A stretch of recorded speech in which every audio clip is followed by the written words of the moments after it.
सभी मित्रों को नमस्कार। जय श्री राम, जय विशाल। आज हमारे साथ हैं ग्रामोदय सहकारी समिति के अध्यक्ष श्री विष्णुराज सेमवाल जी और उपाध्यक्ष श्री गजेंद्र सिंह वंगड़ा जी, जो हमारे क्षेत्र पंचायत प्रतिनिधि भी हैं, जो संलग्न है सामाजिक कार्यों में समिति के माध्यम से। और आज उनसे जानना चाहेंगे क्योंकि उत्तराखंड जो निरंतर पलायन यहाँ पे चरम सीमा पे है, तो सबसे बुरी कंडीशन यहाँ पे जो है, मुखिया जो बुजुर्ग कहते भी हैं और आज दिख भी रहा है धरातल पे, जैसे बुजुर्गों की खेती की और गाय गोवंश जो भी है उसका आज बहुत ही यहाँ पे, क्योंकि देवभूमि है, ये तीनों चीज़ें बहुत महत्व रखती है यहाँ पे। निरंतर विषय ये भी है कि ब्राह्मणों का भी निरंतर पलायन है यहाँ से देवभूमि से, तो ये कहीं ना कहीं ये शुभ संकेत नहीं है। तो अध्यक्ष जी, इस बारे में क्या कहेंगे? उत्तराखंड की जो बसावट है वो देवस्थान और हमारी जो गंगा की सहायक नदियाँ जितनी भी है, चाहे वो बालगंगा हो, धर्मगंगा हो या विलमना हो, अलकनंदा हो, मंदाकिनी हो, उसकी सहायक नदी के तलहट में जितने भी हमारे ग्राम हैं वो स्वयं अपने आप के एक तीर्थ स्थान है। और प्रत्येक गांव में देवता जो हैं वो अपने आप में एक पर्यटक के रूप में, आध्यात्म के रूप में और हमारी ग्राम संरचना के लिए उनका योगदान है। हमारे जो पूर्वज बसे हैं वो इन्हीं देवताओं की बदौलत और इन्हीं देवताओं की पहचान से उन्होंने गांव को कर्मस्थली बनाया, खेती बाड़ी और देवस्थानों का उत्थान किया और प्रत्येक नदियों को पवित्र मानते हुए और उन देवताओं के आधार पर अपने जीविकोपार्जन का एक जरिया बनाया, खेती बाड़ी की। आज हम जब कहते हैं कि उत्तराखंड का हमारे पास हमारे 4 धाम हैं, तो 4 धाम के रूप में हमारे जितने भी गांव हैं, ग्राम देवता हैं और ग्राम मंदिर हैं और सहायक नदियां हैं, वो सब अपने आप में एक तीर्थ स्थान हैं और इन्हीं की बदौलत उत्तराखंड का विकास होगा। आज सरकार जब हम अपने को देवभूमि के रूप में कहते हैं, तो सरकार से यही निवेदन है कि हमारे जो गांव हैं उनको आध्यात्मिक आत्म शांति तीर्थ के रूप में विकसित करें और जो हमारे पैतृकों के द्वारा, पूर्वजों के द्वारा हमारी खेतों का जो निर्माण किया गया था, उन पर जो हमारा 12 अनाज फसल होती थी, वो जंगली जानवर के कारण से आज कोई भी काश्तकार जो गांव में रह रहा है इस भय से कुछ नहीं कर पा रहा है कि 90% लोगों ने पलायन कर दिया और एक खेत खाली है और एक खेत जो है फसल वाला है, तो जंगली जानवरों ने अपना रैन बसेरा बना दिया।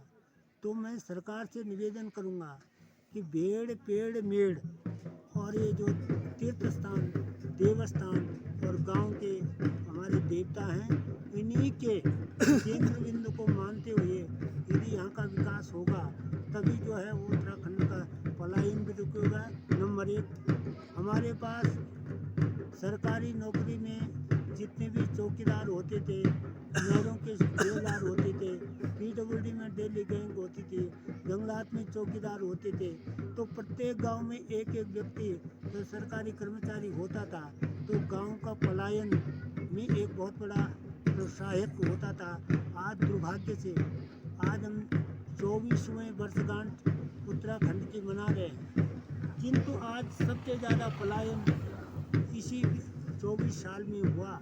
तो मैं निवेदन करूंगा सरकार से कि उत्तराखंड के लिए नई नीति बने, जैसे पर्वतीय विकास मंत्रालय अलग था, उसी प्रकार से ग्रामीण मंत्रालय अलग बनना चाहिए और वहाँ के चिंतन के लिए अलग से आचार संहिता बनाई जानी चाहिए, तभी उत्तराखंड का विकास होगा, अन्यथा कपोल कल्पना ही हमारे देव होगी। जी धन्यवाद। उपाध्यक्ष जी, आप क्या कहेंगे इस बारे में? निरंतर जो है उपेक्षा हो रही है बुजुर्गों की और खेतीबाड़ी, गाय माता जो गोवंश है इसके बारे में आप, क्योंकि आप भी निरंतर सक्रिय हैं इन कार्यों के प्रति, क्या कहेंगे आप?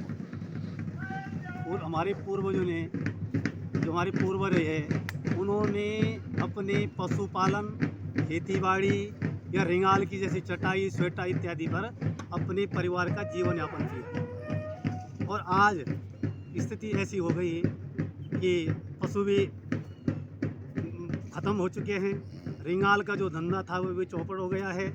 और हमारी बेटी बहू ने जो पहले खेती करती थी और खेती से जो अन्न पैदा होता था, उस अन्न से जो अपने परिवार का पालन पोषण करती थी, वो खेत भी आज धीरे धीरे बंजर होते जा रहे हैं। तो हमने सरकार से निवेदन किया था कि क्यों न खेती के सुरक्षा के लिए कोई ऐसी तारबाड़ की सुरक्षा हो, जिससे जो अभी खेत जो चालू हैं उनकी सुरक्षा हो सके, उस पर अन्न पैदा हो सके, ताकि लोगों का पलायन न हो। और दूसरी समस्या हमारे पास क्या है, स्वास्थ्य की। हमने कई लोगों से जब डिस्कस किया तो लोगों ने जो बताया कि पलायन का सबसे बड़ा कारण है स्वास्थ्य। हमारी गांव की एक बेटी को प्रसव पीड़ा हुई, और प्रसव पीड़ा हुई तो हमने उसको गांव से रात को 9 बजे गाड़ी पे बिठाया और बेलेश्वर ले गए। बेलेश्वर वालों ने उनको पिलखी रेफ़र किया। पिलखी वालों ने भी बोला कि हमारे बस का नहीं है, इनको या तो नईटी ले जाओ या तो इनको श्रीनगर ले जाओ। अब उतनी रात हम कम से कम 3 बजे 4 बजे रात जो है श्रीनगर पहुँचे। तब उस प्रसव पीड़ा वाले का जो वहाँ पे मेडिसन हुआ, और उन्होंने बताया कि प्रसव अभी नहीं होगा, 10 दिन बाद होगा। अब बताओ, एक छोटी से उसके लिए हमें कितना चक्कर काटना पड़ा। तो सबसे पहले पलायन होने का कारण क्या है, स्वास्थ्य भी हमारे मध्य में बहुत ज़रूरी है। दूसरा, एक प्रसव वाले मुझे कल कोर्ट से किसी व्यक्ति ने मुझे कहा कि सरकार तो विकास की तो वादे करती है और विकास तो निरंतर होता ही है, लेकिन स्वास्थ्य की सबसे मूल समस्या हमारी घनसाली विधानसभा की।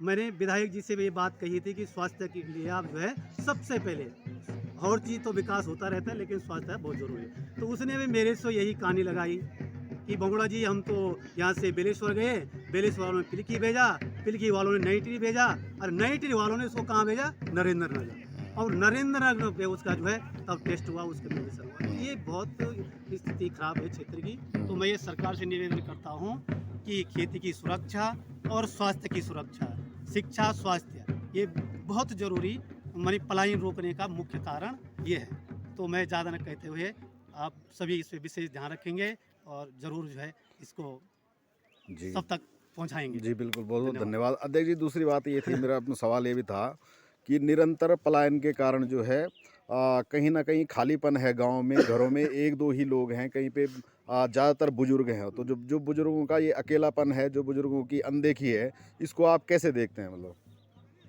यही बहुत बड़ा दुर्भाग्य है कि हमारे जो पूर्वज हैं, आज उस परिवार में रिश्ता नहीं लग रहा है जहाँ खेती बाड़ी हो रही है, जिस घर में पशु है, जिस घर में बुजुर्ग हैं।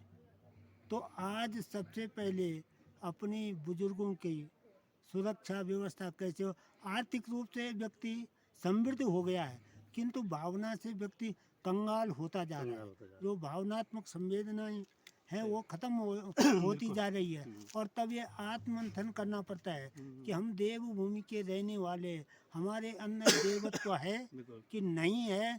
जब हमारे बुजुर्ग जो है, एक एक व्यक्ति जो है जब बीमार होता है तो उसने किसको अपनी पीड़ा सुनानी है, किसने उसकी सुरक्षा करना है। मरने के लिए भी आज घाट में जो है नेपालियों के दिहाड़ी में ले जाना पड़ रहा है। तो ये बहुत बड़ा संकट है। और भारत की सुरक्षा का केंद्र बिंदु यदि है तो गांव है। अगर गांव सुरक्षित रहेंगे तो भारत सुरक्षित होगा। गांव सुरक्षित नहीं होंगे तो आज जो है बाहर से जो लोग आ रहे हैं, विभिन्न प्रकार के लोग आ रहे हैं और यहाँ घुसपैठ बनाते जा रहे हैं, और बहुत बड़ा आगे संकट होने वाला है। इसके लिए सरकार को और हम सब उत्तराखंडियों को सचेत रहना पड़ेगा। और यदि हमारे कारण से उत्तराखंड का अस्तित्व खतरे में आता है तो इसका कलंक हमारे ही ऊपर आएगा, जो हम वर्तमान में जो है पलायन कर चुके लोग हैं। जी बहुत बहुत धन्यवाद।